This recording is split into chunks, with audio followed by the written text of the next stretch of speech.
Hello everyone and welcome to the ANA eLearning Academy. If you've joined us throughout the year, thanks again for joining us for this, and the rest of we'll have the rest of this year and plenty more next year. Today we're going to have Rick Snow talking about the secrets of flying eagle and Indian headset, excuse me. He does this presentation at Summer Seminar. It's a more expanded version at Summer Seminar, so if you have never heard him speak before, you're in for a real treat. During the presentation, if you have any questions, please either use the chat feature or the Q&A feature here in Zoom because we can't hear or see you. And then at the end of the presentation, I'm going to send out a survey here in Zoom for you to fill out. Please fill it out. It's just, I think, 8 questions, very, very easy to let us know what you thought. And then during the presentation, Rick will have a couple of times that he'll open up for questions. So send in your questions. We'll get to as many as we can. And then we'll kind of go from there if we can't get to all of them. So I'm going to go ahead and turn it over to Rick and enjoy. Okay, thanks, Brianna. So we're going to do 4 sections here. We're going to talk about the history of the small cent, grading and collecting small cents, varieties, and then we're going to get into counterfeits. Now, if you take my course at the Summer Seminar, you're going to see these coins in person, which is so much better than just seeing them on a screen here, but we'll do the best we can. If you're watching this later, we're going to try and devote about a half an hour to each category. And during the question and answer section, I have a picture of me in Egypt. And when you come to those, you'll know that we're not talking about, I'm not doing the presentation, we're doing questions. So if you're skipping around, you look for those sections with the pictures from Egypt, and you'll know what we're doing. So, first of all, the history of the small cent. We're going to start with Louis Feuchtwanger, okay? I consider him the inventor of the small cent because back in 1837, this is the hard times era, and coins were generally taken out of circulation because of the Depression, and people made their own coins, tokens usually, and they circulated. So he did a novel idea and made a smaller sized cent out of German silver, which is nickel, tin, zinc, and maybe some other alloys in there. And he tried to get the mint to use this alloy and actually change to that size. And they took it and thought about it for a little while. This guy down here, the reason I have him here, Professor James Booth, he worked for the Franklin Institute at the time. He was a metallurgist. And they gave him samples of these coins and asked his opinion. And he said that these were going to be difficult to maintain a uniform alloy, and they're going to be difficult to strike. And he sent it back to the mint. Well, the mint, they rejected Louis Feuchtwanger's idea on that, but also because Feuchtwanger wanted a part of the deal. He wanted to get involved in procurement. He wanted to get in on taking in all the large cents that were going to be replaced, and really wanted to get some real monetary gain out of this. Unfortunately, the mint didn't really like that because they wanted the monetary gain. The large cent was the only coin they really made any money on. So that was a no-go in their mind. So that died. But James Booth, later in 1849, was hired by the mint as melter and refiner.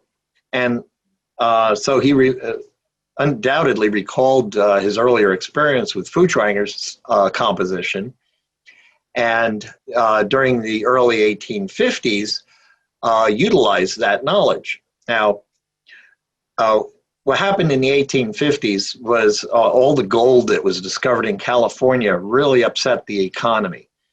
It created an inflation because everything was valued in gold, and as gold became more common, everything else became higher valued. It happened with the silver coins, so they had to reduce the price or the quantity in the silver coins in 1853. And it was also happening with the copper coins, although copper never the copper never got to the point where it was profitable to melt to large cents and half cents. It was taking away some of the profit margin for the mint. So here we have patterns that were put out in 1850 to 1853. And these ones with the holes in them, these are made out of copper and 1/10 silver. And they say on them 1/10 silver. This is an alloy that we call billin. And you can find a lot of ancient coins where the coins are debased, made out of this material as well. But they felt that they needed to put some silver in there to make it valuable. It would have been too small, so they put a hole in there to make it bigger. It obviously didn't work. But here, this 1853 pattern down here uses a quarter eagle obverse die and a 1 cent reverse pattern.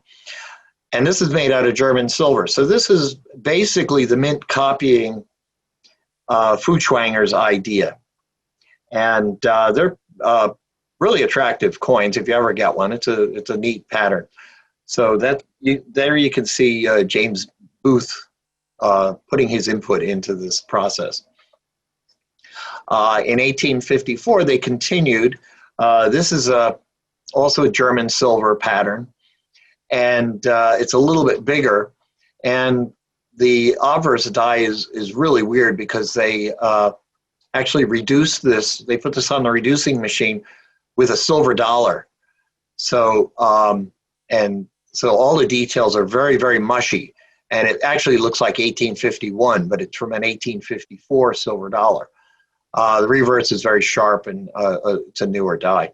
But that's an interesting pattern as well. Also German silver.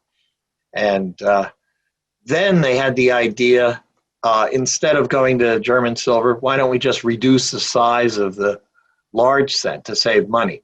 And so the current large cent was 174 grains, I believe.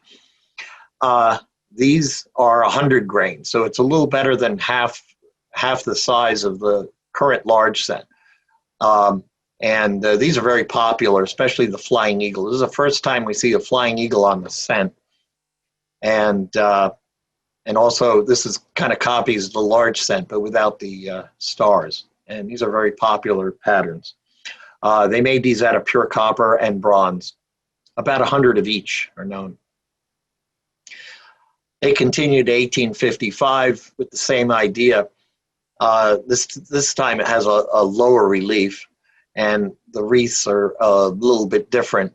Some are carried over from the previous year. But the 1854 and 1855, we call them large Flying Eagles, are very, very popular subset of Flying Eagle cents as patterns and as an extension of the Flying Eagle collection. They're usually in the $5,000 to $10,000 range, so they're not, unless they're impaired. You can buy impaired ones for maybe $2,000 or so. So here's where the small cent was derived from. Titian Peale, who was one of the artists that was brought in by Robert Patterson in the 1830s. This is his design of Peter the Eagle, the mint's pet eagle, who tragically died on the flywheel of a press. But this was his drawing, and a model made from it here. And Christian Gobrecht took that design and made his dollar Flying Eagle design from that, based on it, slightly edited. But that's where the Flying Eagle design comes from. Now, at the time, in 1854, Titian's brother, Franklin, was still working at the mint. He got fired that year, but he was still working at the mint. So that might be the connection to bringing the Flying Eagle idea to Longacre, although they were feuding. So here's a comparison of the Gobrecht dollar and the 56 Flying Eagle that Longacre came up with, and it's a pretty close copy. This is from Longacre's sketchbook. Originally, he had the idea of putting some extra, shields and everything going around there, but it looks a bit too busy to me. And as a reverse, he chose to copy himself, Longacre did, and use the reverse from the $3 gold piece, and pretty much equal, the same size and everything to use on the small cent. And you can see some of the pieces here. There's tobacco, cotton leaf, corn husk, which is actually cut in half. The top is here and the body's here. Wheat ears and tobacco leaves. So this is sometimes called an agricultural wreath or tobacco wreath sometimes. Now, in 1856, we see Booth's coming up with more ideas on metallurgy and experiments, and he came up with a little bit of nickel with copper, about 12% nickel and copper, and they made patterns on half-cent blanks and distributed those to the Treasury Secretary for his approval. And they liked that idea, and except they said you got to make it smaller. You can't make it the same size as a half cent, because that'd be really confusing, and you have to make it thicker. So that's what they did. It was the same weight as the patterns. And so in late 1856, they started striking the classic 1856 Flying Eagle. And if you think about it, this was a really, really momentous change. It's a new metal, nickel, copper nickel, new size, new dies. They have to do all the retrofitting of the presses and making planchets and everything, and everything is new. So they really had to test this, and they wanted to test it in a simulated press run. And it served two purposes: one, to test the dies, test the press and strikeability of the design, and also to make pieces that they could pass out to Congress to pass the legislation that would make this legal. And so that's what they did. They struck about 650 to 800 pieces in a simulated test run. A few proofs were made. This blue one down here is a fantastic coin. I used to own it maybe 20 years ago, and it's a very, very famous coin. Sold for $150,000 recently. It's a very, very cool coin. But I digress. Anyway, the 56 Flying Eagle has always been a popular coin. They were first distributed to congressmen to pass the law, the Act of 1857. And since then, collectors were like, oh, I need to get one. I need to get one. And at first, they couldn't find them because all the congressmen had them.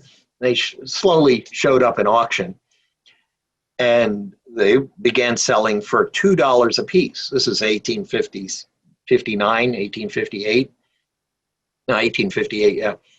Auction records show they were selling for $2 a piece, which is a huge amount for a coin. It's a penny, I mean, so it was really a time of excitement and growth in the coin collecting community.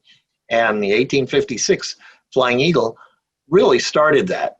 And also, people started collecting the old large cents that were being melted with the changeover to the small cent. So it really triggered a growth in coin collecting.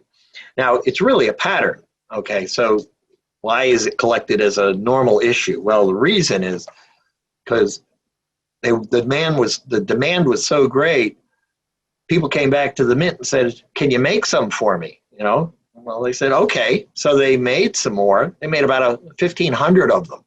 And these were proofs. And because collectors at the time demanded proofs over, you know, mint state, you know, business strikes. They wanted proofs. So the mint struck off 1,500 of these, roughly. I don't know exactly the amount, but that's what we think. And I believe they sold them for $0.25 apiece. I haven't seen any documentary evidence on this, but the auction records in 1859 dropped from $2 down to 25 cents. So I think that's what they were selling them for. It satisfied the collector demand. Also kind of legitimized them as a regular issue because the mint was selling them and alongside, you know, proof sets of 1858 and 57. So it became entrenched as a regular issue and is still today. There's diagnostics on which coins are proofs and which are the original ones that were struck for Congress. And this is the Snow 9 with the center dot here is the proof. And if we go back, the Snow 3 has a repunch date right here, and that's the majority of the ones that were struck originally. There's some other varieties, and some of them are quite dramatic, but I'm not going to get into those here. It's in the book, and if we were taking a course, I would get into them because I'd have more time. So anyway, that's 56 Flying Eagle. Everyone should own one. So the Act of 1857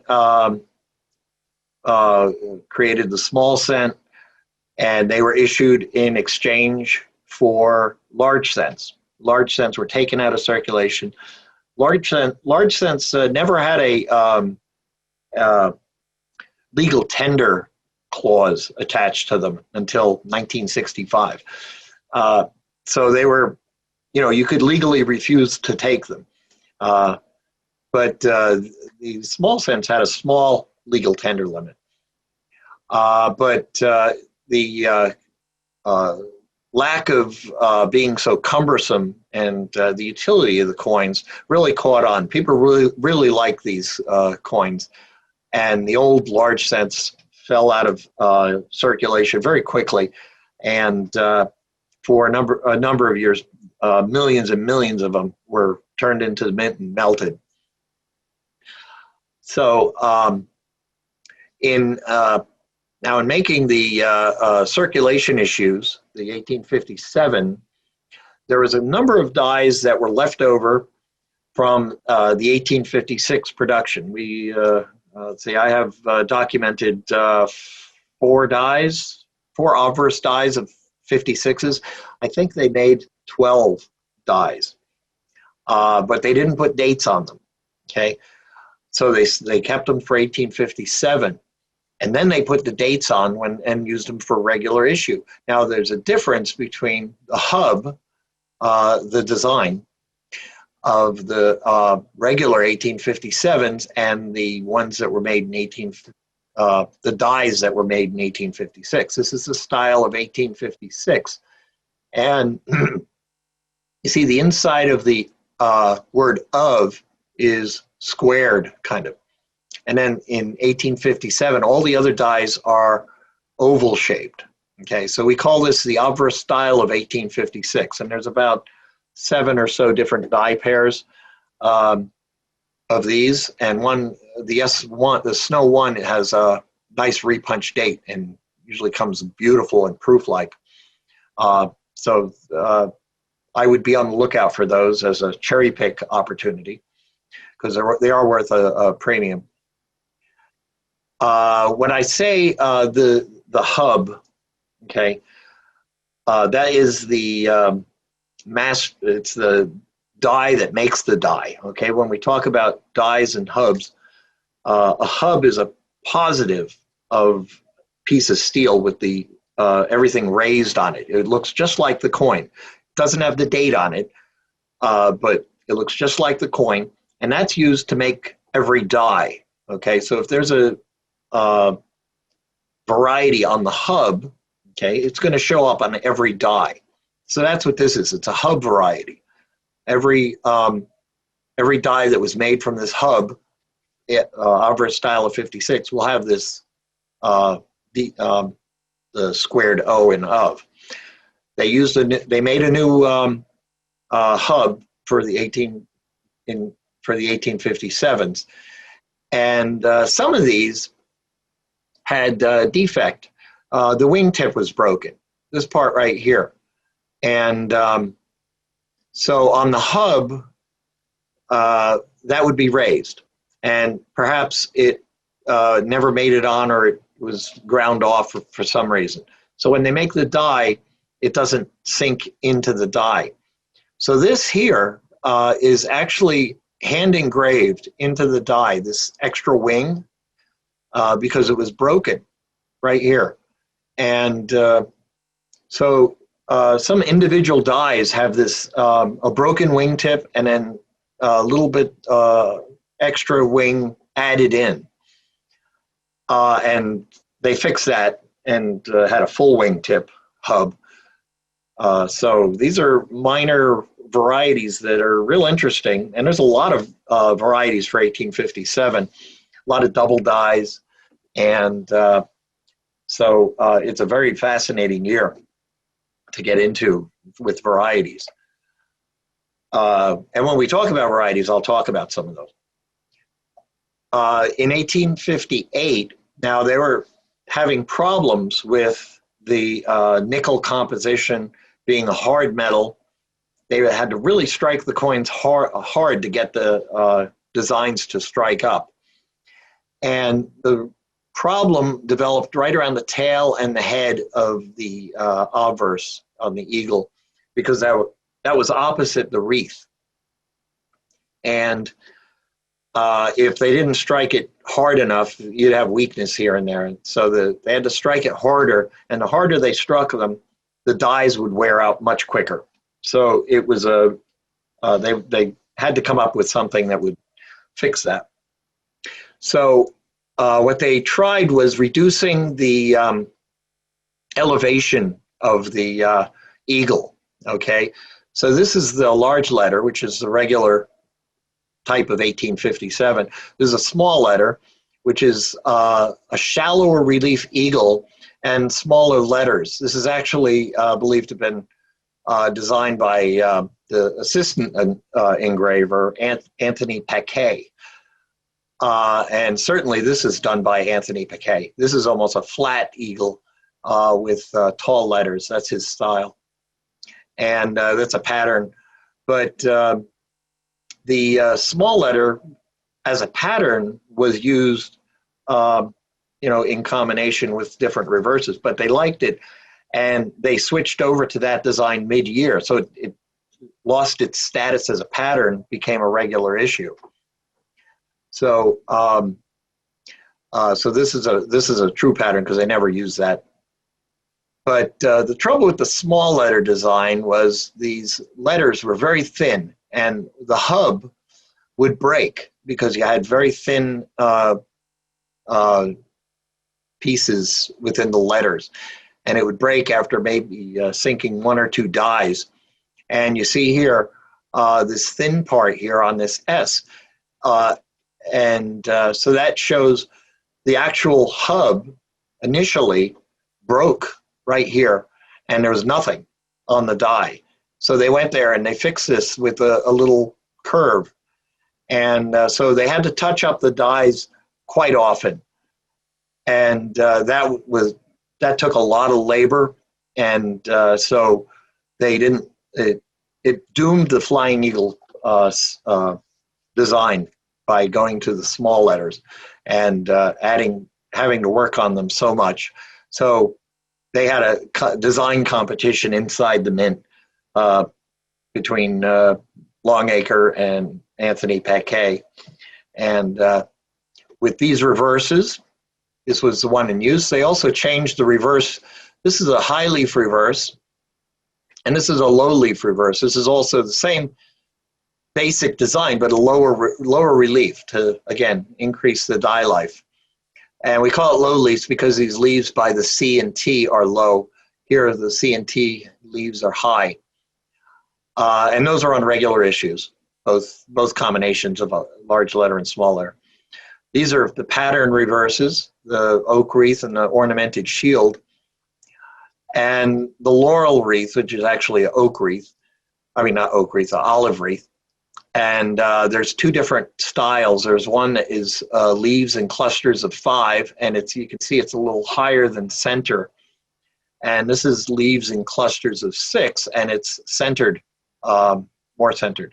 This is a common on the patterns. This is rare on the patterns. But these were different designs that were tried to in 1858. The obverse that eventually won the day was the Indian scent, Indian head. So in 1858, there's a pattern of that, and that's a real popular coin to put in collections. There's two different varieties. There's a pointed bust over here. Okay, you can see it points to the U kind of, and then there's a rounded bust that points kind of between the U and the date. This is common. This one is very rare. They made about 10 of each die combination. The Liberty, as I spoke earlier, I don't know if we were on tape then, but it's not an Indian. It's a Liberty with an Indian headdress. And you can see Longacre kind of modified from the $20 gold piece, the $3 gold piece. This is the gold dollar. Oh no, that's the Indian cent, sorry. And this is a sketch from his sketchbook. And this is also a sketch from his sketchbook. That is Sarah Longacre. And, but, you know, this sketch was done when she was young, back in the 30s, 37 or so. And if you use that, the nose, that's called the Longacre nose. I've spoken to their family about this, and it's quite a feature on their family. Kind of shows up on the Indian cent. It might be, you know, from her. He himself said it wasn't. He said he used this statue, this crouching Venus, so we'll never know for sure where the actual profile came from, but that's the artist can do whatever they like, and you know, it's a representation of Liberty with an Indian headdress. It's not an Indian, and the reason Longacre chose the headdress was because it symbolized freedom to him, the absolute freedom of the Indians on the plains and all that. Was more American than the Liberty cap, which was used earlier. So that was his thinking on using the Indian headdress on his Liberties. So 1859, we start regular production of the Indian cent using the laurel wreath reverse. This is clusters of 6 with the wreath centered. Okay, 1859. Turned out it's going to be a one-year design because the Treasury Secretary, Howell Cobb, I think it was at the time, he wanted a more national nature, you know, something, you know, so the shield was put up there to give it more of a national feel. And there's a pattern, or it's listed in the patterns as with the Indian with this shield. They made about 1,000 of these in mint state or non-proof format, and so it's been argued. I've argued that it wasn't a pattern at all. It was actually a regular issue, but issued too late in the year and in too small of a quantity. And someone bought them all up, maybe a coin dealer, because it would only take $10 to buy 1,000 of these up at the time. And then later, say in the 1870s, released them and to collectors. So they're hardly ever seen circulated. but I think they should be called a regular issue. So that's real interesting on those. Now, in 1860, they had the same thing that happened in 1856 with the style of 1856. The 59 has this pointed bust. It's a very fine, detailed portrait. They had leftover dies and dated them 1860. So we have pointed bust 1860s. This is the same type of 1857. There's maybe 12 different dies known on these. And then they reverted kind of to a more, this rounded bust design, which is actually less fine in my eyes. Maybe they lost the design or something, couldn't reproduce it anymore, but they went back to a more cruder Indian. And this is a bold end. And this is the design that they used from 1860 to 1864, including the Noel bronze issue. And one of the transitions that goes on here is the N in 1 right here was initially designed to be flat, but in order to strike the metal up into the cavity of the obverse die, they started making it more shallow. So between 1862, 1863, you can see the N in 1 kind of getting more shallow in the closer to the field. So the Civil War really shook things up with our monetary situation. In after April of 1861, after the Civil War started, to finance the war, the Union issued demand notes, greenbacks, and gold was immediately driven out of circulation because of that. In December of that year, they stopped. You couldn't get any gold coins or silver coins from banks, and silver was driven out of the commerce. In July, they started using postage as currency for larger denominations down to a cent. And actually you started making currency in the form of postage as a way, because all the currency was out of circulation. We had no very little small change. There was no fractional currency yet. So in late 1862, cent-sized tokens started to be put out by button makers and medalists around the country. Cincinnati was a big area. And these took the place of the cents, drove them out of circulation, although they weren't considered precious metal because they were a Union money. They were hoarded and taken out of circulation. So these filled the gaps in there. By 1863, that's all you pretty much saw was tokens and paper script.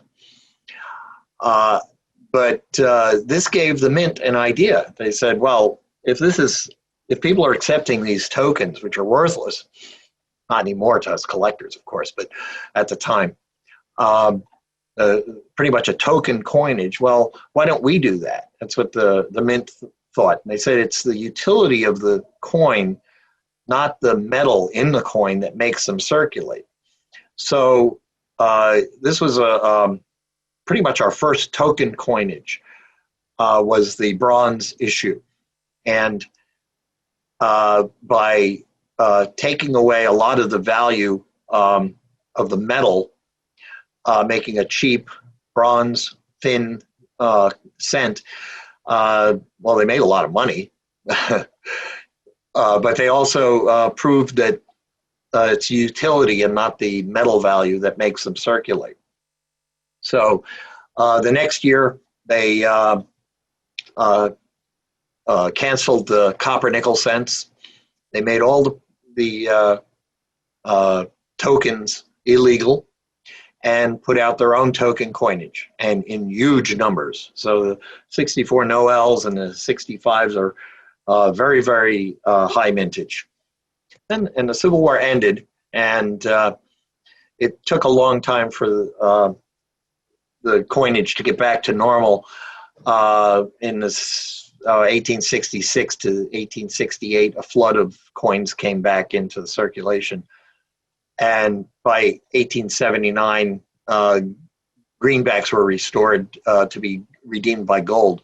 But if you think about it, then during this period, in the Reconstruction period, you had federal cents, you had 2-cent pieces, 3-cent pieces, you had fractional currency, you had all kinds of things floating around there in circulation, and it was real confusing. And you also still had 3-cent silvers in circulation too. So it was a real chaotic time. And by 1878, that pretty much fixed itself, and it went to normal. So also in 1864, with the issuance of the bronze cent, Longacre changed the design, and he made it a finer detail, went back to the pointed bust, and added his L initial right here at the lower ribbon. And so this is called the 64 with L. And they're much scarcer than the Noels. And that, people say, well, I can't see the L, I said, well, it's on all of the coins since then. So from 1864 to 1909, everyone has that L. So you don't have to look for a 64L to see where the L is. So that's just one of the quirks. And so they got rid of the copper nickel. There are a few examples of the 64 with L struck in copper nickel. There's like 3 or 4 accidentally made on copper nickel planchets. And there's also some patterns, but there's some errors. And those are really exciting. Very rare, though. One guy, Brian Raines, friend of mine, actually cherry-picked one in a holder that said it was a 64 copper nickel. And they never noticed that it was a with L. So, and it's a $10,000, $15,000 coin. So, by 1871, there was enough cents out there. They didn't need to make too many more. So we have a lot of scarce dates, 1871, 1872, 73. And what made them even more scarcer was the Act of 1871. What happened was there was no way on the books for banks who had accumulated bags and bags of pennies, there was no way for them to get rid of them because the legal tender limit was so small, and they couldn't put them out into commerce easily enough. So Congress stepped in and said, we'll take them, send them to the mint. So the banks would send their coins to the mint. And you can see here in this chart, along with bronze cents, they were sending back copper nickel cents too, taking those out of circulation.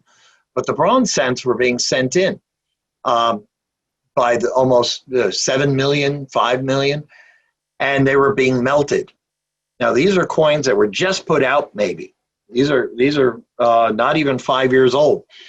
And if you imagine a coin made in 1870 going to a bank, sitting there, and then the bank can't get rid of the cents, and they send it right back to the mint and melt it. Well, that makes these coins very, very scarce. And it happened in 1871, 1872, 73.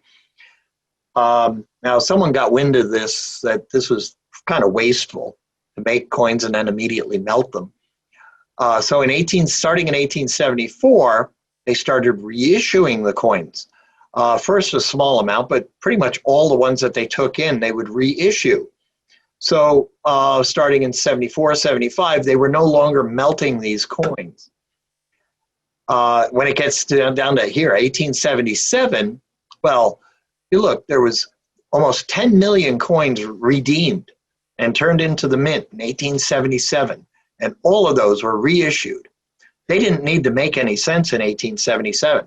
The same thing was happening with 3-cent pieces and the nickels, because and they didn't make anything except for proofs those years.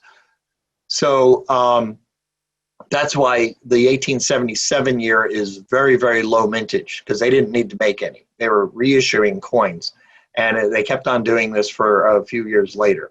So that's the takeaway from this. This is why the 77 is so rare. Now, in 1870, they changed the design, since they didn't need to push a hard metal up to the obverse die.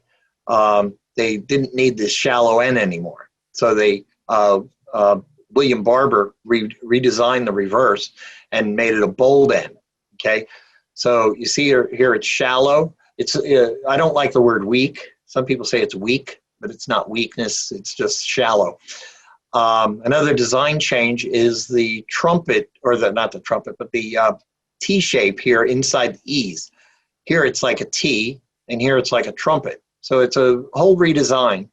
And it's important to, when we talk about counterfeits, it's important to understand what dates come with shallow ends and what dates come with bold ends. So remember this, 70 is the first year of the bold end, but that's not the last year of the shallow ends, because there were some dies that were held over and were used in 1871, 1870, 72, and some proofs as well. And so you won't find anything with a bold end before 1870. If you do, it's counterfeit. Okay, so this is things to remember. Now, 1877, I talked to you, is a very rare date. And this is a beautiful coin. I just sold this for like $85,000. Anyway, all of the 77 Indians, the mint state ones, have one reverse die, and it has a little die clash here normally. And sometimes there's 2 or 3 clashes right here. This is from the neck and the chin of Liberty, right, this area. And also some of the portrait you can see here. This is a later die state. But there's only one die ever found for the 77 Indian. There's 2 obverse dies known. Now, the die life, average die life is only 20,000 pieces. But this miracle die lasted 852,000 coins. Never gets a die crack, has a little die clash, and never wears out. That can't be. So the mintage for 77 Indian cent, I believe, is somewhere around 150,000 or so. And what the remaining coins are, they're probably 1876s, because 77 Indians were made early in the year, in January. So it could be that they counted some 1876s as part of the mintage, but it's a lot rarer than the mintage would have you believe. The proof, on the other hand, is not that rare. It has a mintage which is similar to all the other proofs in that era, but it's a rare date, so it has a lot of collector demand. But here you see the 77 Indian has a bold end, and so that is indicative of proof. Another design change was 1886. The last feather here on a type 2 points between the C and A, type 1, I and C. In 1907, President Roosevelt asked Augustus St. Gaudens to redesign the cent, and he came up with these ideas. This is the flying eagle idea. He was going to pair it with this reverse, but Roosevelt liked it so much he called it immense, and said it's got to go on the $20 gold piece. So they moved it to the $20 gold piece. And then he went to this, what was next? The Indian? Then the Indian. And he said, no, we need that on a gold coin too. It's beautiful. And he went to this Nike Irini design. And anyway, nothing happened because Roosevelt kept taking the designs and putting them on the gold coins. So we didn't get a redesign of the cent in 1907. 1909 is the end of the series, and we in '08 we started seeing the S mint mark. '09 is very scarce. It's the lowest mintage reported of the years.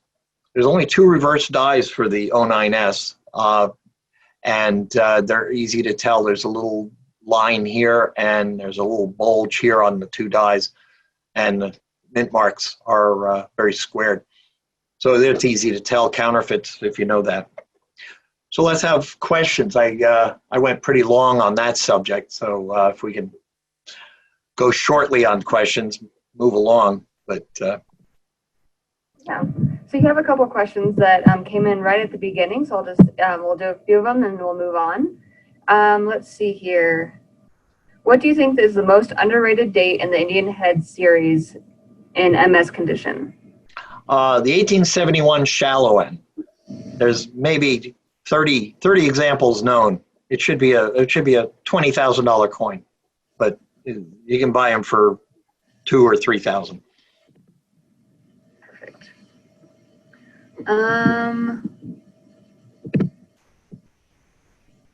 What are the natural toning colors for Indians? I have seen some Indian cents online with toning having purplish color. Well, if you're talking about proofs, I'm going to be talking about that later when we talk about proofs in the next section. Usually, if you see odd toning on a coin, it's probably from a previous cleaning or something like that, sitting in an album. Don't store your coins underneath a water heater and things like that. But it's always good to know what a natural coin looks like. That being said, there's a lot of proofs out there that are have wild iridescent toning, and I'm going to talk about that in the next section. What causes the red and red-brown colors to occur? Were they originally those colors? No, that comes from impurities in the air, maybe people touching them, and I mean, they all come red when they're first struck, but they gradually, through people talking on them or rubbing them or just sitting in envelopes, turn red-brown or brown, depending on the way they were stored. If they've been stored properly and very well, they'll retain their red color. Perfect. You want to do one more? Yeah, one more. Okay. In several of your varieties in your book mention rare or scarce. Should those varieties carry more weight to me as a collector assembling my collection? What metrics do you use to determine that scarcity? Well, if a coin is just attributed as a new variety, it's I base it on having gone undiscovered for so long. I would probably call it rare. A coin that's been known for a long period, and I get a feel for how many I've seen and how many are out there, I can be more narrow it down as to what it would be, scarce, rare, or whatever. And but I try not to jump off and call something rare right off the bat. I would just leave it as a, well, it's interesting or whatever. But if it's a major variety that has gone undetected, it's probably pretty rare. So, all right, let's move on to the next section. Okay, this is grading and collecting. So I'm going to go through this fairly quickly since I took up a lot of time in the last section. Basic grading, good. You have to have full rims. Very good. You have to have a little definition besides. And fine, half the feathers are visible. This is for flying eagles. For the bronze coins, you want chocolate brown coins. I have some chocolate here. Milk chocolate right here is a perfect color. You don't want crackle. You don't want the dark chocolate. Milk chocolate. And you can look at this. Some of these are corroded, some are cleaned, and some are original. The ones that are original look like like the milk chocolate here, and that's the ones they are.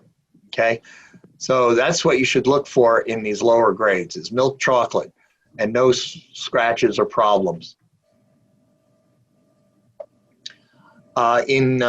For getting up to mid-range circulated, very fines, you're going to have about 3/4 of the feathers visible. This area right here is going to be solid, okay? That's a dividing line between very fine and extra fine. But you'll see a lot of detail in the feathers here. On Indian scents, the dividing line between a very fine and an extra fine, well, actually a fine and a very fine is this lower lip to the Liberty band right here. If you can see that lower band, it's a VF. If you can't, it would be a fine. On the upper end, this gap here between the lower hair curl and the ribbon, if there's a gap there, it's going to be an extra fine. If there's not, it's a very fine. Now there's also coins that are weakly struck.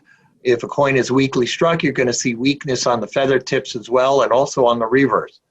But if someone's trying to pass off a coin that is that's fully struck elsewhere, then they're probably overgrading it, including the grading services.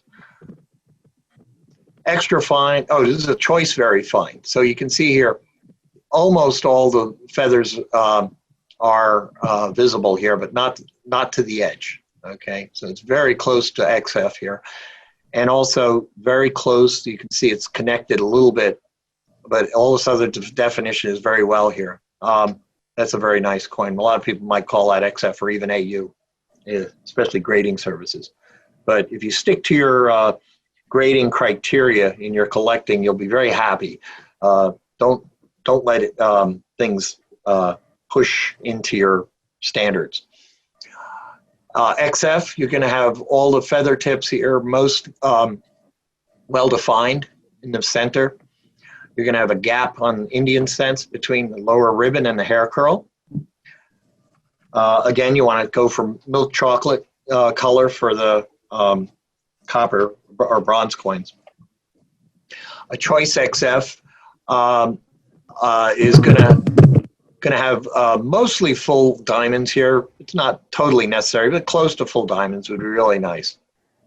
And you're going to have well-defined feathers here. Very few marks too. Now at AU, almost uncirculated. Now we're looking at the surface condition. And you can probably see some of the luster or original surface around in protected areas. So that's what you want to look for. It will also well-defined detail.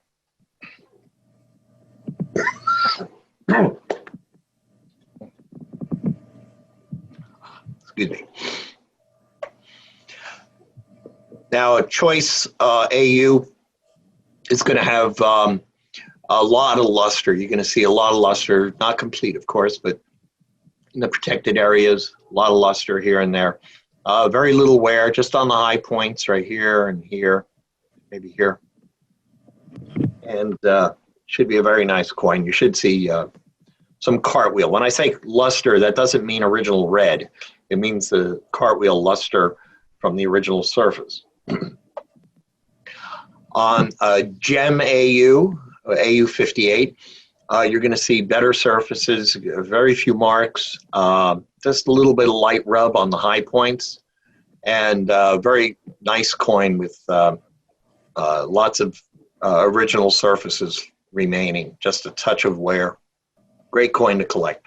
I think an AU58 is worth more than a Mint State 60, 61, maybe even a 62, because it's a really high-end AU, whereas the Mint State 60, 61s are bottom of the barrel Mint State coins. So you want the best of the grade. So here's examples of the Mint State 60. What they have going for them is there's really no wear, but they may have lots of marks or something else that diminishes the grade.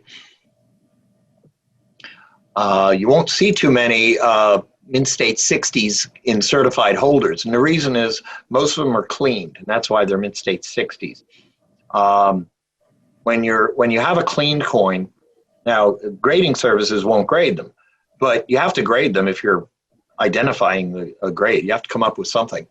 So you lower the grade for a cleaned coin down to 60, 61, and 62, no higher than a 63 in my mind. It would have to be just light cleaning. Of course, this is not for certification. This is grading, technical grading. We get to an average uncirculated. This is a mint state 63. And these are going to be attractive coins with good luster, a few light marks, couple spots maybe. Like I said, if it's not a certified coin, it might be lightly clean, but it would be a gem otherwise. But this is a very attractive grade to collect in, especially if you're putting coins in a bookshelf album and not worrying too much on technical perfection.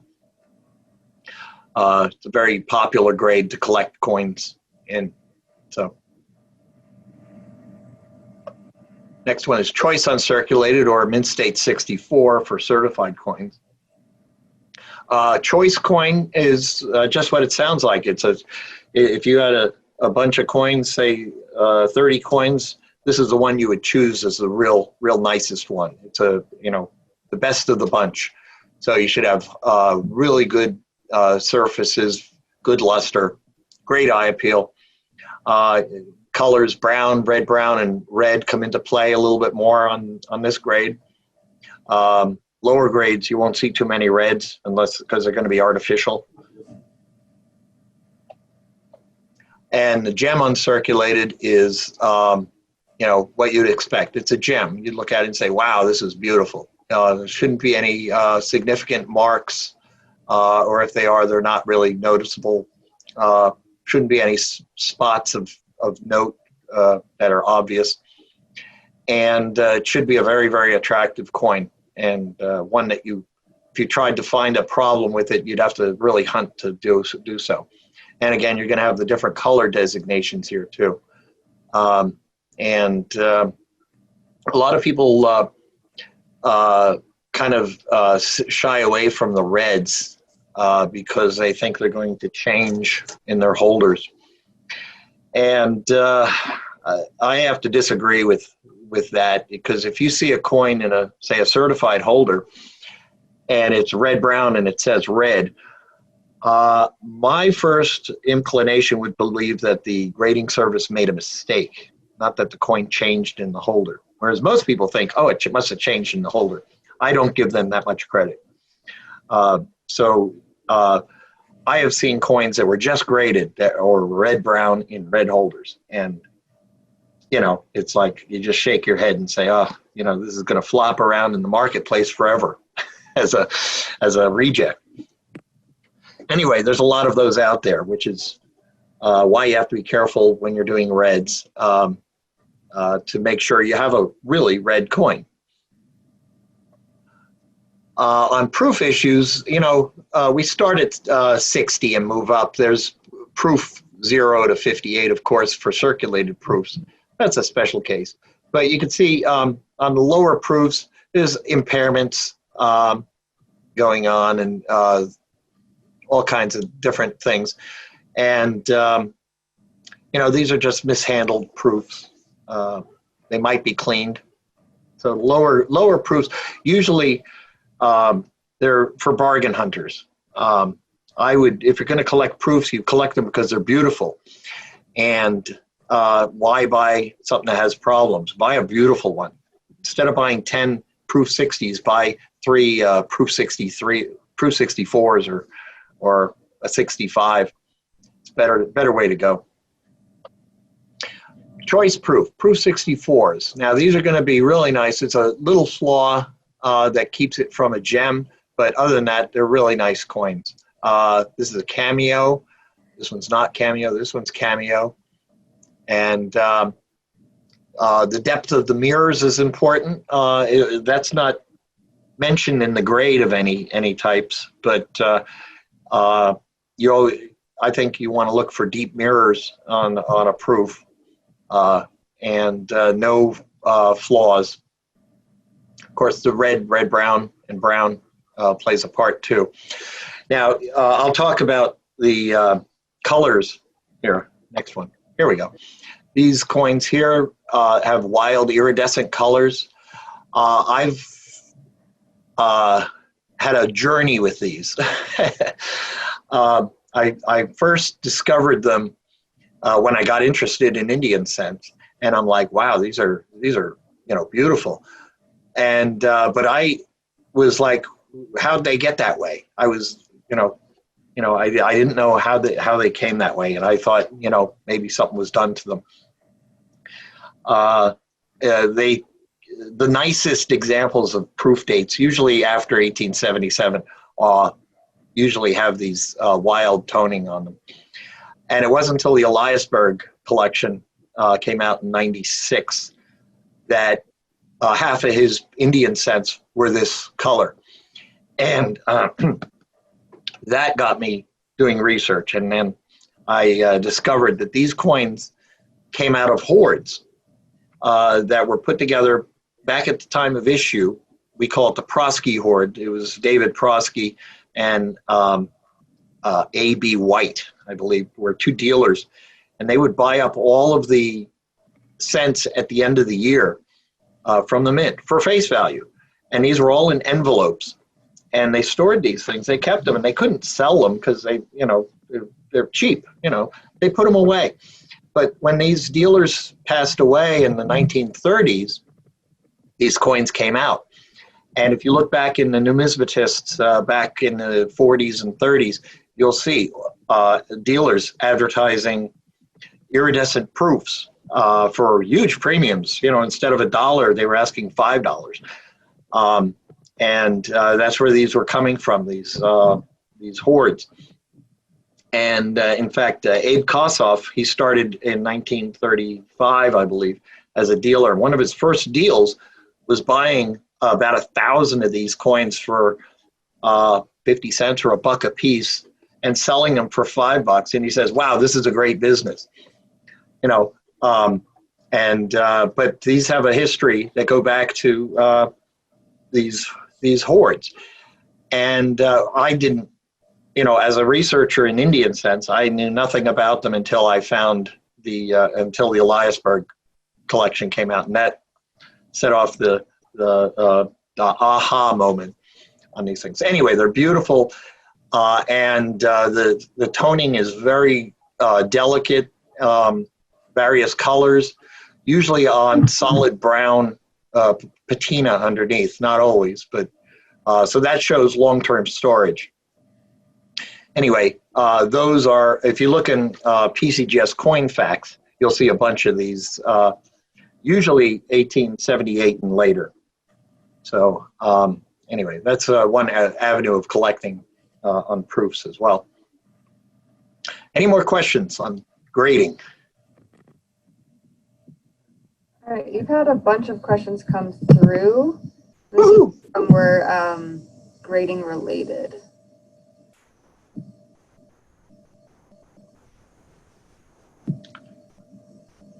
This is me and Abu Simbu. For higher grades that are not cleaned, if there were impurities, then are they worth less? If they're not cleaned, impurities. If you mean verdigris on the surface, no. When you grade a coin, you look beyond the dirt on the coin. It's not part of the coin, so you look beyond that. So if that's what you're talking about, it wouldn't make it worth less.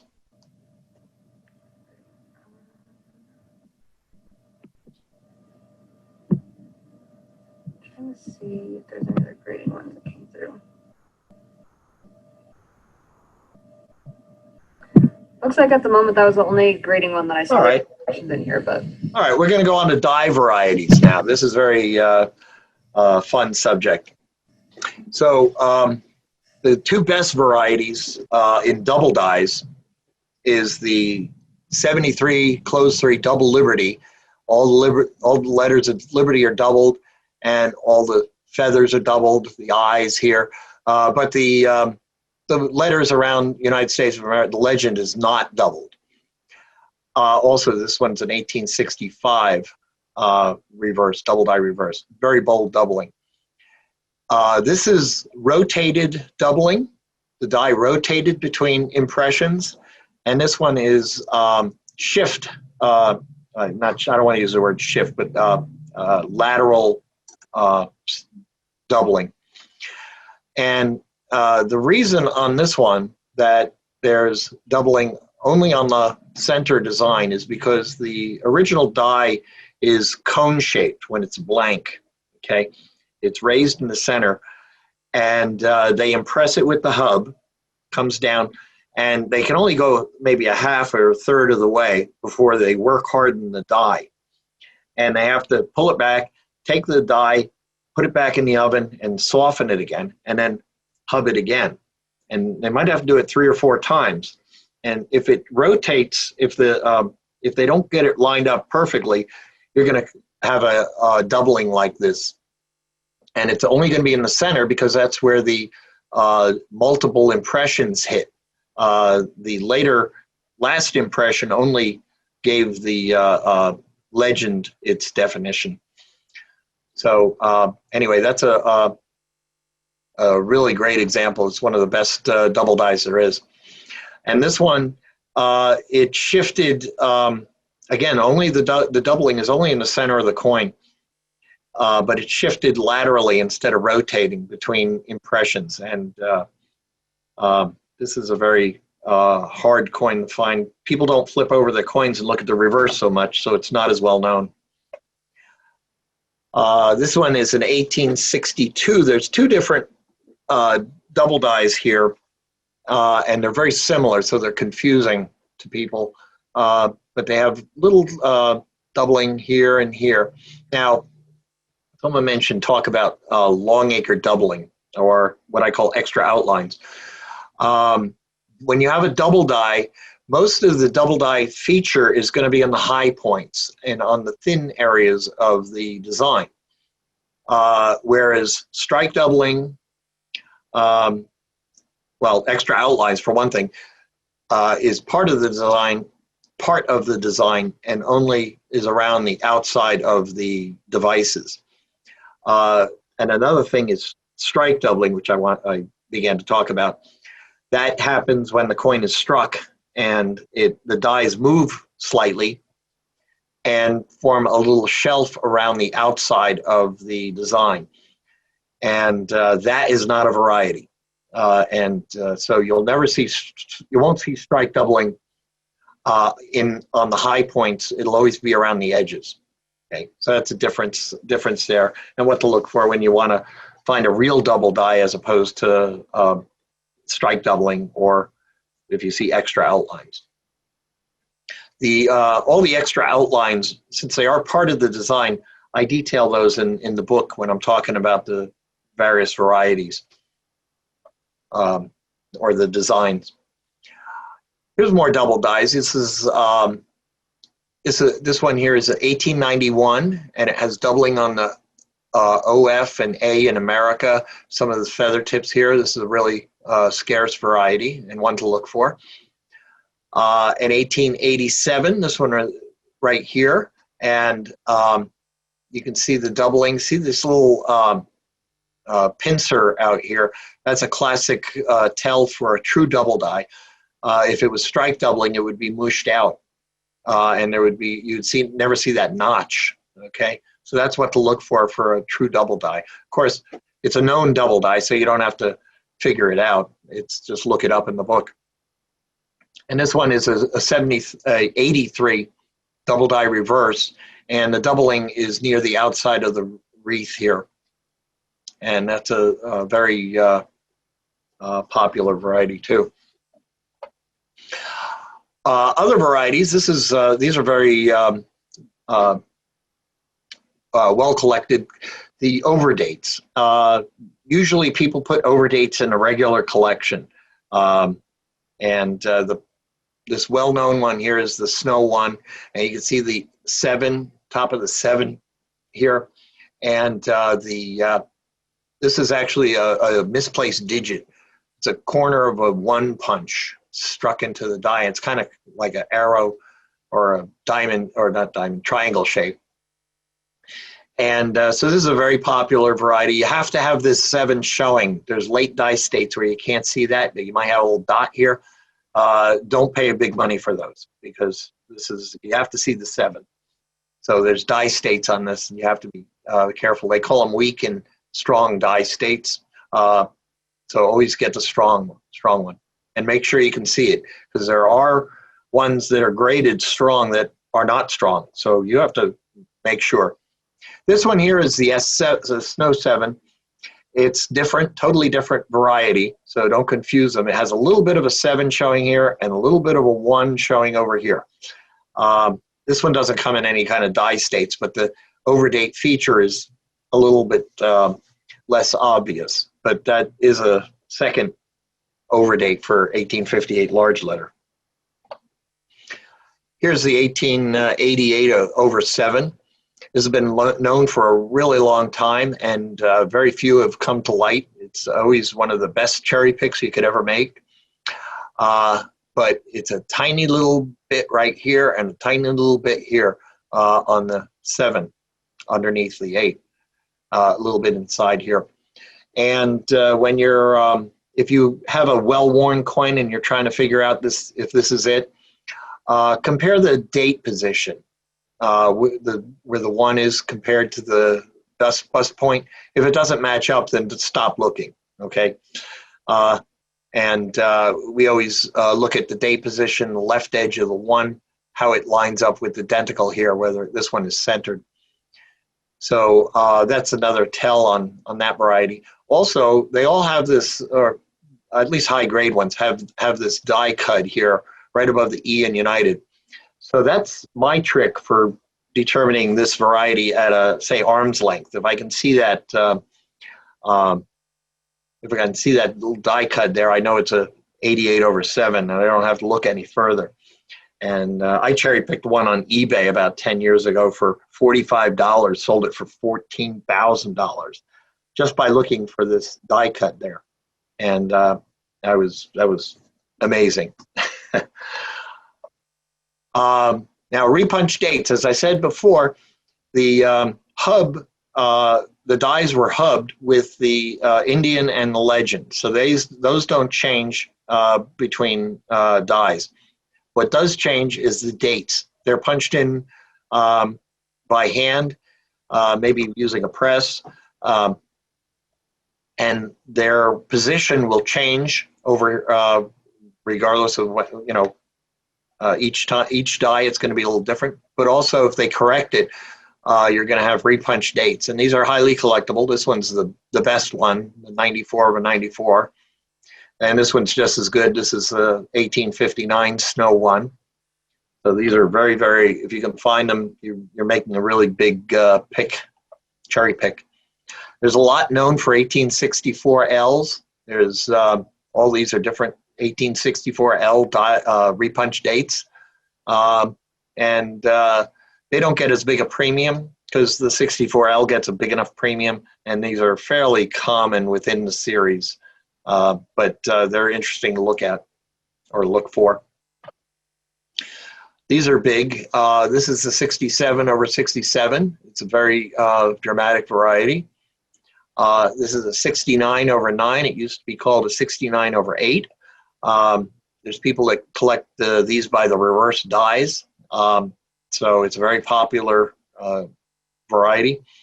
And this one is actually, it looks like a closed 3, but it's an open 3, repunched to the north. And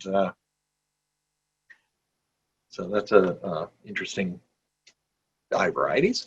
Now this one is my favorite. This is 57, and it's clashed with the obverse die of a $20 gold piece. I'll show you how it lines up. You see how it lines up here. This is the profile, and you can see the back end here. Go back. And this is a real head scratcher. And as it turns out, these were produced in the process of changing the dies over, either to strike small cents or to take small cents dies out of the press. But when they put the die in, they cycled it and they clashed with whatever was in the upper die and created this. This variety is a Snow 7. It's still not known in mint state. This is an AU58, and the AU58 sold for $45,000 in auction. When I first bought that coin, I bought it for $2,000. But that's a very rare coin. People are happy to buy a VG and pay close to $1,000 or so. Very, very popular coin. People are searching eBay all the time for this coin. So I think I don't think they're going to show up. But if you find a mint state one, you can do very well with it. Call me. Okay, and then there's this second one, which is reverse clash from a seated quarter reverse. And this is a really interesting variety as well, 1857. And both the quarter and the cent are known, so you can make a die pair collection between the two. They're kissing cousins, you might say. It's not as scarce as a $20 gold piece. And this one's much more common. This is the Snow 9 with the die clash from a seated Liberty $half. That's how it lines up there. And this is a really popular variety. It's really a amaze your friends kind of thing. It's a head scratcher, and but it's a really, really great variety. People collect all three, and that's why the demand for the $20 clash is so high. Then we get into misplaced digits. Now here's a 97 with a 1 in the neck. That's a very popular variety. Here's a 65 plain 5 with a 1 sitting here, well away from where it should be. And there's digits in the denticles down here. This is a die flaw. It's not a digit. But the reasoning, I think, that these show up quite regularly throughout the 1860s, 70s, 80s, 90s is it was a kind of an ad hoc hardness test.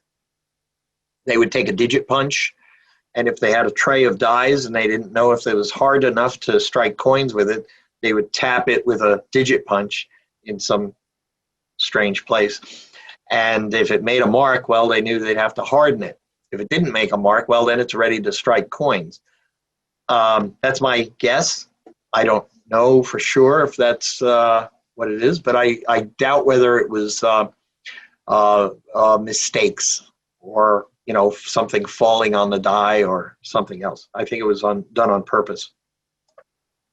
Here's an 1870. This is a very rare one with a big O sticking out of the denticles. This one is the S8. Here it has many, many digits in the denticles, too many to count.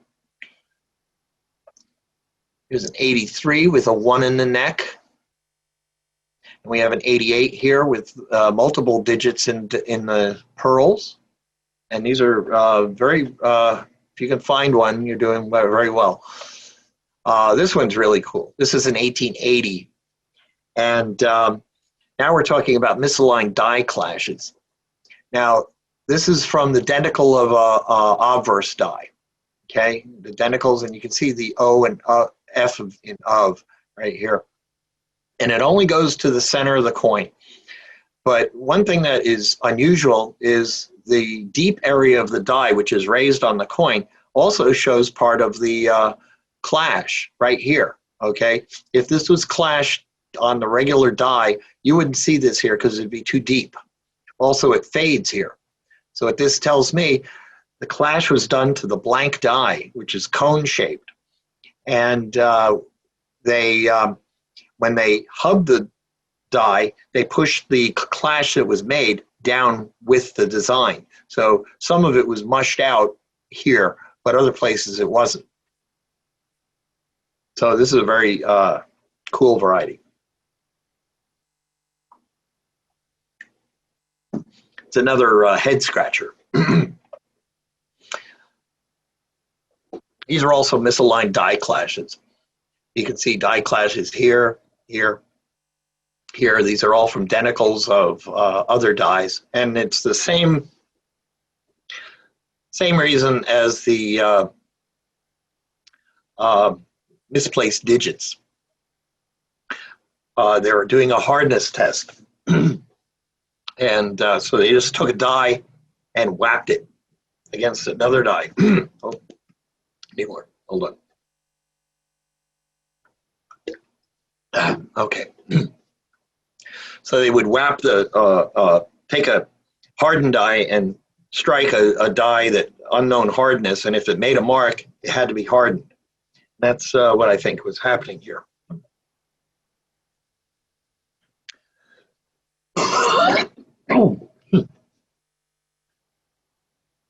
So,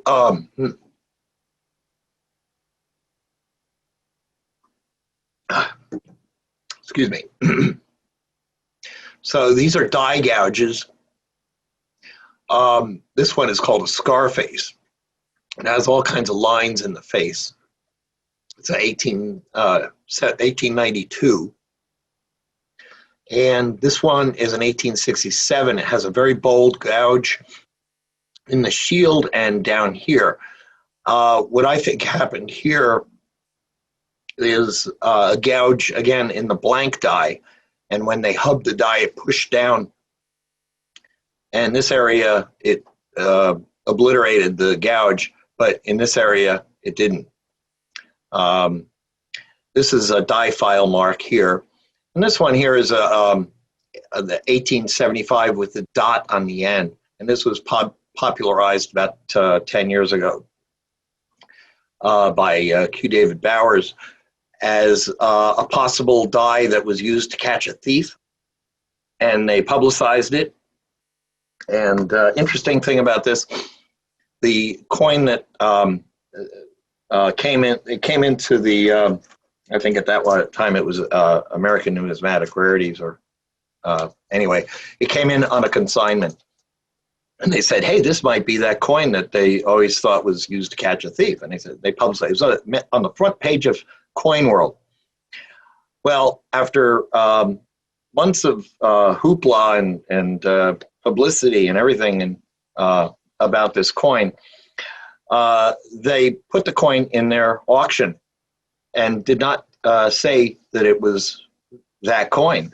They just put it as a lot. Here's an 1875. And I bought it. I bought it for like cheap, like $200.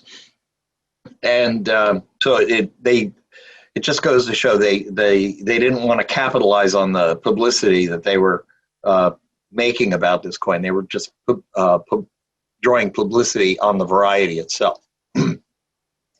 But pays to look at the auction lots. So if you're looking at varieties, this is my book. It's the Attribution Guide. Came out in 2014 as a 3rd edition. It's on sale while supplies last for $125. You can buy an electronic edition for $50, and then join the fly-in club. You get the long acre ledger. And I think we're going to take more questions while I drink more water. All right, let's see here.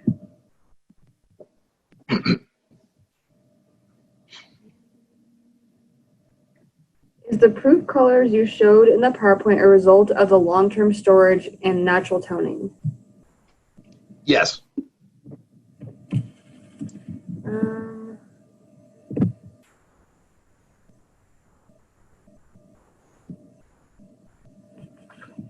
Now, I should add, though, that toning can be obscured by debris and long-term storage in PVC envelopes or PVC storage. And the toning will be covered up by oils and soot and just, stuff from the ages. excuse me, wait. So you come across those old-time collections that have those. If you remove the oils from these coins, it will show the beautiful colors that were there already, anew. So sometimes they can be hidden by debris from bad holders. All right, I'm just going to pick a random question here.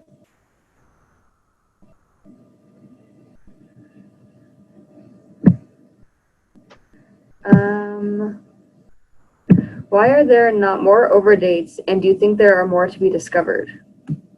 There's lots of overdates. Oh, overdates. Okay, repunch dates. Yeah, there's lots of repunch dates. Well, I don't think they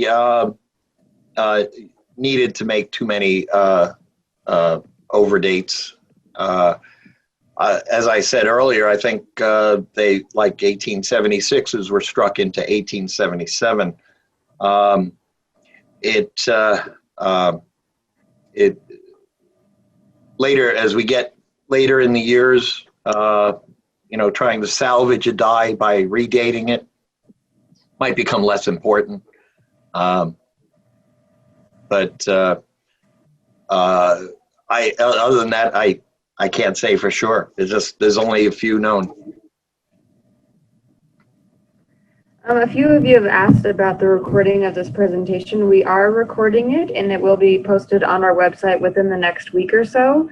Just money.org, look for the eLearning logo, click on that, and you can go to the link for the recorded presentations. All of them that have been done since the end of June all the way through today will be on there. If you don't see one that should be up there, let me know, and we'll definitely make sure it gets up there if there's a reason why it's not up there. So, do you want a few more while you take a break there, Rick? Any other questions? There's a lot of questions, but I know we won't be able to get through them all in another minute. I'd like to take a few questions while I rest my throat. Yeah, definitely. If we were in my class, we'd be passing around coins right now. So yes. Don't have that to do. Let's see here.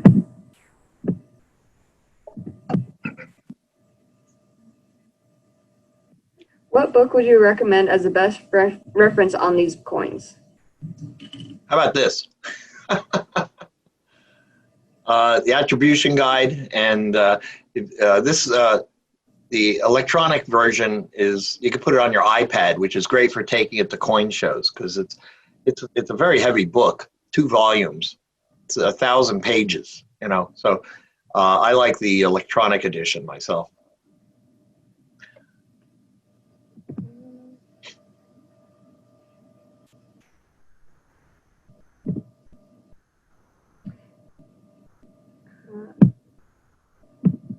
What are the things to look for with counterfeit S mint marks? Oh, we'll get into counterfeits next, but as I mentioned, for the 09S, there's only 2 reverse dies. So if you memorize those, anything else is fake. Makes it easy. On the 08Ss, there's more dies, but I list them all in my book. And so you can match those up. What's the lowest grade coin where you can expect to identify varieties? Well, on a, like say a 73 double Liberty, you can see the doubling on the nose of Liberty all the way down to a fair, but that's not too exciting, so I would look for varieties in fine or better. All right, here's another one. Were these cents prone to die cracks? Yes. Some in various ways the dies were heat treated. Sometimes they develop cracks in heat treating. Sometimes they develop cracks while they were being used. And other times, rather than developing cracks, they just kind of melted away, and you get kind of mushy details. So the die states tend to vary depending on how the die was hardened. Do you need a few more questions, or are you feeling okay now? No, well, we can proceed. Next, we're going to talk about counterfeits and problem coins. So, whizzed coins are coins that are made, like they're AUs, and they're made to look like mint state coins. And what they do is they use steel wool or a Dremel tool to give it artificial luster and try to give it a red look. Now, one of these coins is real. Is original. That's the 1902 right up here. The rest are all whizzed, and you can see it's easier to detect a problem coin by knowing what an original coin looks like. So if you look at a lot of original coins, anything that doesn't look original by definition would be a problem coin, because they come in all various shades. The luster pattern on this 97 is not normal. Also, this one looks polished here. That spot there is indicative of a previously cleaned coin too, anyway. And this one is a little bit finer whizzing. But if we go to the next slide, which shows a close-up of the detail, you can see the lines left by the steel wool or whatever it was they used to alter the surface. Whizzed coins are dangerous because they'll fool novice collectors, and they'll lose a lot of money if they are fooled. So I view whizzed coins on the level of counterfeit coins. If I get a whizzed coin in a collection, I'll destroy it so it won't hurt anyone, down the road. It's not. You don't just take a whizzed coin and say, "Well, I'll sell it cheaper." That's passing along a mistake or a problem. So whiz coins are a bad thing for the market. Now these are plated coins. So what they did was they took a coin that was maybe brown uncirculated or AU and electroplated a surface onto it. And here the luster might look normal because the surface has not been altered, but the color is weird. And you're going to see patches of dark where the plating didn't adhere very well. Of course, this is the original coin here. This is not seen as often, but something to watch out for. The color is the giveaway on these. They don't look normal. Here are tooled coins. Now here you have diamonds. The diamonds here are tooled. Back in the 60s, it was widely promoted that you needed full diamonds to be worth anything. So they would engrave diamonds on these things. This one has the hair detail engraved. And down here, this one has all the feathers finely engraved. This one's really, someone took a lot of time on this, and it's not even a rare date. It's just like a common date. And this one here has lines put into it. So if you're casually looking at an album, you might miss these, but these are worthless and are as bad as counterfeiting too. You're counterfeiting the grade, really.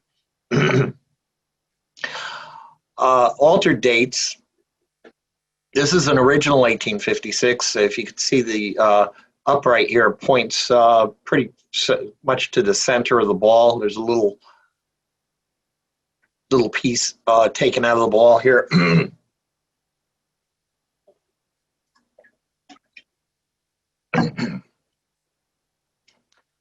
These are altered dates, and you can see the upright points to the far edge.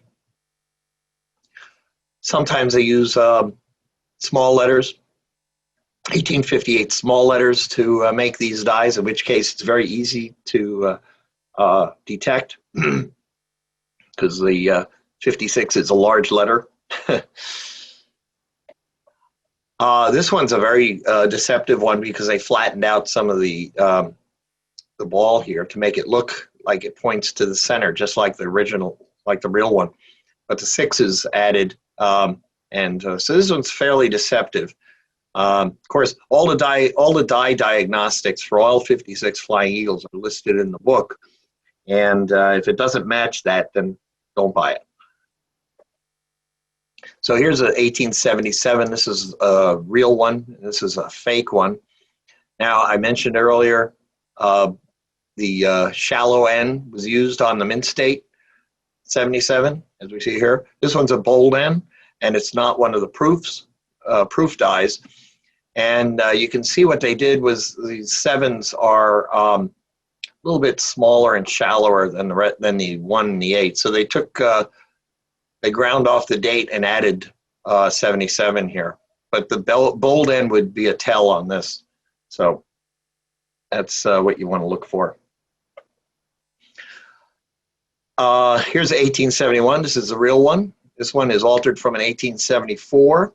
You can see this top here is vastly different from the other one over there. Might fool a novice.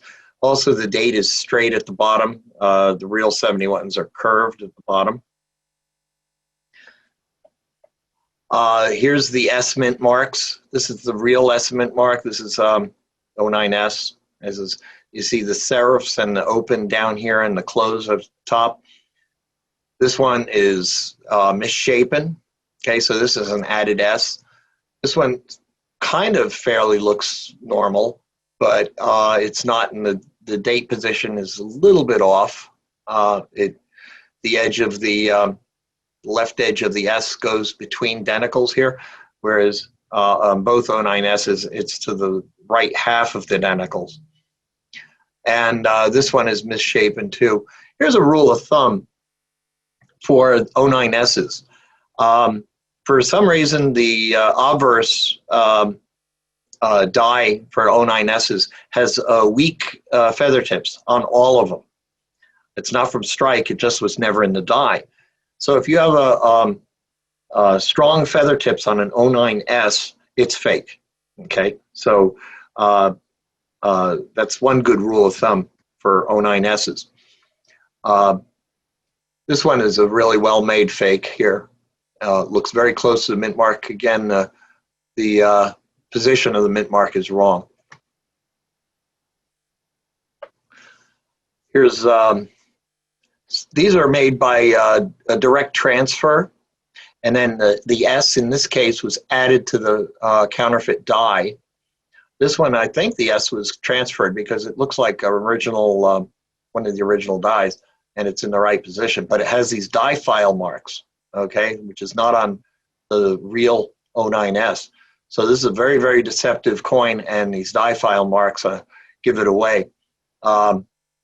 I don't know if the counterfeiter ever fixed that, and but that's a very deceptive one. And this one also is very deceptive. There's too much light between the denticles here. You don't see that on normal 09S's.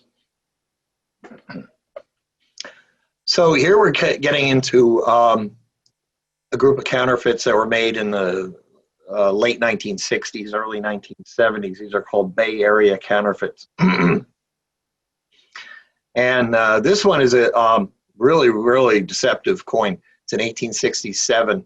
And if you saw this in a collection, you'd say, wow, that's great. But it has a bold N, and they didn't make bold N's till 1870. So that gives this away. Also, these depressions here above the ear are minor little, on one coin it may be insignificant, but when they show up in the same place on multiple coins, that's indicative of a counterfeit die. Also, the edges are too sharp on these coins. The counterfeiter had to work them down to make them look normal. You could probably stand this coin up on its edge. Here's an 1869, and it has a little line here. That's the die marker for the obverse counterfeit die. Also, it's a bold N reverse. Okay, so this is going to, if you don't know about, which have bold ends and which have shallow ends, you're going to miss this one. You're going to buy it and be out, maybe $400 or $500. So the bold N is a giveaway on that.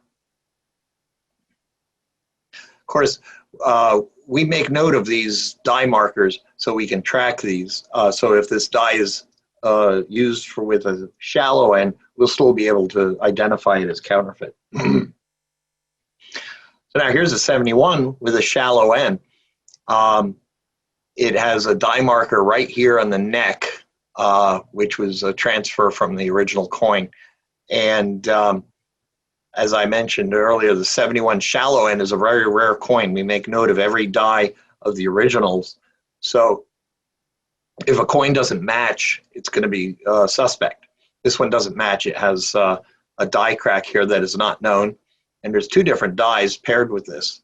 So this is a very deceptive coin. You also have to watch out for 71 proofs being offered as 71 shallow Ns because the proofs have a shallow N. So this is very deceptive. And here's a 77. Now, again, I mentioned the die marker on the genuine one has this die clash right here in various strengths. But this one has die clashes here, all right, on the inside of the wreath. It's a bold N. They tried to make it a shallow N so that there's some workmanship done on the end to make it look shallow. But the die clash is over here. This is a counterfeit, a very well made one though. And if you didn't know the diagnostics, it might fool you. And we get to this one. This is a 76. This one was presented to me at one time as a genuine coin, and I didn't think it was, but I couldn't prove it because it's so well made. It's a shallow N, and I said, well, it could be the first shallow N found, but I said, I don't know. We have to wait till we find another one. Well, it took about 7 years to find the next one, and sure enough, it turned out to be counterfeit. And this depression here and these depressions here were repeating, and were what we use to identify this die. And so that's that was a hard one to attribute as a counterfeit at first. Also, here's another one with that same obverse die, and you can see the same little depressions here that transferred. Also, you can see the workmanship on the edge where they tried to bevel the edges and work it down. This one has a bold N. So if you're going by the actual die diagnostics, this is what's normal. So this may not bat an eye, and it's very, very deceptive. So there might be one of these hanging around in some collections out there. But the edges would be a giveaway on this too. This is an electro-etched die. What they do is they run a current between a real coin and a blank die, and it will etch away at the die. And it makes very pitted devices, and the edges tend to be very high rims. Another indication of this type of counterfeit die is the fields are kind of proof-like because they take the die out and they try and polish it down. They can't polish the inside, this part here, because it's sunken and they'll lose some design detail. And this is the original coin, and you can see the difference. But if you've never seen one of these patterns, this would maybe not look unusual. So they target something you may not have seen to compare it to try and fool you. Here's an example of that. This is a 64L struck off center with counterfeit dies. Now, if you get this presented to you, you say, wow, oh boy, that's a neat error. And you're thinking about the error and everything. Not at all thinking that the dies are counterfeit. You can see lack of detail here, and it is a well-known counterfeit die. It's electro-etched. There's some pimples and bubbles here and there on it too. That one did get graded too. Had to break it out of a certified holder. Now here's one that was to hide their workmanship. We call it feeding it to a duck. That's what they do with ancient coins to make them look old. Ancient counterfeits. You feed it to a duck, and it comes out, corroded a little bit. So this one looks like it was buried, but it wasn't buried. It was fed to a duck. And it's off center, so say, oh, whoa, what a find. But it has a bold end, and they didn't have bold ends in 1866. Here's an 1868 double struck, and again, it's one of those electro-etched dies with the very rough surfaces and very proof-like fields. And here, this looks like the same die as that 64L we showed. Again, it has a bold end, and they didn't have bold ends in 68. So here they're, distracting you, but with the error, and hopefully you won't think about it being fake. And this is a Chinese fake, which by comparison are pretty crude. But the Chinese are very inventive, and they keep getting better. They might have taken this off of a real coin. The date was added later, so they're making dies, and they can put any date you want on there. They are even making them with computer-aided design and all kinds of different things. But they don't get the look and feel right on these things. And if you look at enough original real coins, they don't come off as genuine looking. At least I don't think so. But they are out there, and they're flooding the market with them as we speak. So these are hard coins to get out and get away from. And that's the end of that. Any questions? All right. Well, before we jump into any more questions, I'm going to launch the survey really quick. Like I said at the beginning, it is just 8 questions, so feel free to fill it out honestly, and it'll help us with future presentations. All right. I think I'll just jump back into them and see what I can find for questions for the next 10 or 15 minutes, if that's okay. Yeah. All right. This is Abu Simbel. I was there at the winter solstice when the sun shone up at sunrise right on the pharaoh in the back. I was there alone. It was great. Besides the 1877 IC, what other dates do you consider better dates? Well, the 71, 72, 64L, any of the ones in that era from 66 to the 70s. Of course, the 09S. You can tell what the better dates are. They're all expensive. Is there much value in collecting flying eagle patterns? Value? Oh, yeah. There's a lot of people that try to put together the 12-piece set. All the 3 obverses and the 4 reverses, which includes the regular issue the regular issue small letter proof. The Mint actually sold these sets to collectors, and it's a popular set to put together, those Flying Eagle patterns. Are the blue folders okay for storage? For low-grade coins, good to find maybe VFs. For the low-grade collections, yeah, they're fine. Don't store them under your water heater. Was the variety with the file marked near Liberty's eye intentional or not? Why would they actually file a coin that doesn't contain precious metal? Well, they didn't file the coin, they filed the die.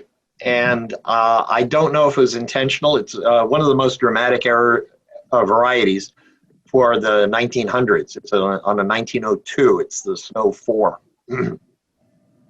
And I don't know why it's there.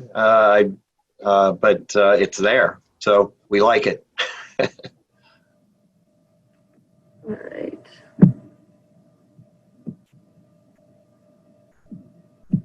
I may have already asked this, but I can't remember now. Why does the 1877 have a shallow N? Well, it was a leftover die. They when they went to the bold ends in 1870, they had the dies left over. Of course, they were using the bold ends, but now and then a shallow end would creep in. They're known for 1870, 1871. There's a couple dies. 72, there's a few more dies. And then from 73 until 77, they didn't use any. Why they used one in 77 only is a mystery. But for counterfeit detection, it's a good thing they did. How long after 1857 were large cents still circulating? They were taken out of circulation quickly. People had accumulated them in batches, because they couldn't spend them. And they made things out of them, doorknobs, gears, toys, or they, would make pie cutters and things like that out of them. They had no legal tender status, but they did have a lot of copper in them. And so if they couldn't turn them in, they would use them for something, or just, put them in the cookie jar, and, later numismatists would discover them. The redemption period lasted until 1861 officially. In fact, all the 1861 cents were, the entire mintage was due to exchanging for large cents. Also at the time, I didn't mention this, but in 1857, before that, we had a large amount of foreign coins, foreign silver coins from Spain, Spanish Mexico, and other places, circulating side by side with our coins. And it was long deemed necessary to get those out of circulation, because they were at that time already 100, 200 years old and very worn. And when you have worn coins besides nice federal full weight coins, well, people are going to keep the full weight coins and spend the worn coins. So they were always the ones that people spent to get rid of. And they wanted to get those out of circulation. So they exchanged those for cents. They exchanged them for new silver coins coming out from the mint.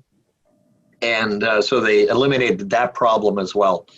So both the large cents and foreign silver coins were taken out of circulation from the Act of 1857. Would you be willing to share an email so people can contact you with follow-up questions from this presentation? Yeah, it's rick@indiancent.com. Easy. In the chat right now for everybody. There's no S in Indian Cent.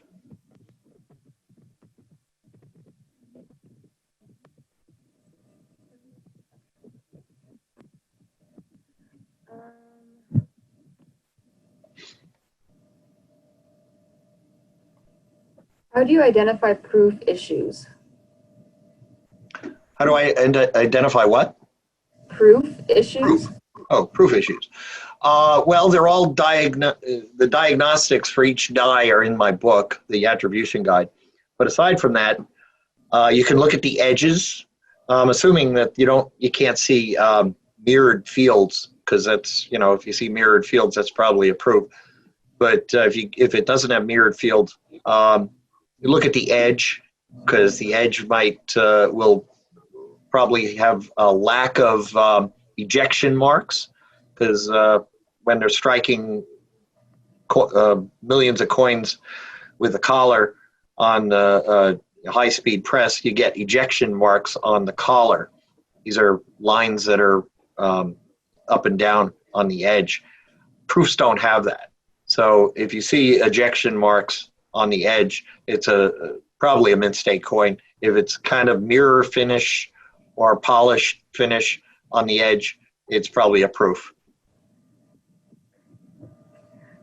What is your estimate population of the 73 doubled Liberty? There might be, in all grades, maybe 500. I think in Mint State, there's probably 50, maybe less, you know. There's only one that's graded full red. It's a 4 red. It was on display at the Fun Show. The Stuart Blake collection had it. I have a flying eagle scent with a die chip in the wing and misplaced digits near the neck. Is that a valuable variety? Oh yeah, that is the S14, I think. Yeah, that one is a really good variety. It's I can't get to all the varieties here, but the misplaced digit in the neck was actually discovered later. That variety was listed at first because of the die chip on the wing. Then I delisted it because die chips by themselves are not varieties, they're die states. And someone discovered the digits in the wings, and we put it back in as a variety. So it's a neat variety. Not too rare though. If you haven't finished the survey, if you don't mind doing that, we're gonna be closing up here in just a few minutes. Let's see here. On the slide before Scarface die variety, there was a picture of what looked like dentals from a die, clashed or dropped. Can you speak more about how you believe this occurred? Well, I think I talked about that, but it's a ad hoc hardness test. And what they would do is take a hardened die, or what I believe they did, is take a hardened die and hit it against a soft die and see if it made a mark. If it made a mark, it would have to be hardened. Wouldn't be ready for press. If it didn't make a mark, then it's ready to strike coins. This is the least answer. What do I want to say? It's the easiest answer I can come up with. The easiest reason. Dies dropping out of press and making marks like that on another hardened die is impossible, because hardened dies don't take marks like that. It had to be done with a soft die. So that's why I think it was a hardness test. But if you had a die that came out of the press and got stuck in an oblique fashion while the press was running, the whole thing would blow up. And probably no mark would be made on the die, because hardened dies are pretty hard. What's the tell sign for a whizzed coin? The tell is the luster pattern. Okay, if you tilt it in the light and it looks odd luster, then you better look a little closer, because it's probably whizzed. Luster normally is imparted on the die through the continued striking of coins. It actually spreads outward from the center. So you get flow lines, and it etches into the surface of the die. So when you see a cartwheel luster, that's a later die state, and it's from these flow lines. When someone whizzes a coin, they're putting wheel marks or on the coin that are curved or may not go in the right progression from the center of the coin outwards, and you can spot that as a weird luster. So that's how you can tell. All right, we're gonna do one last question.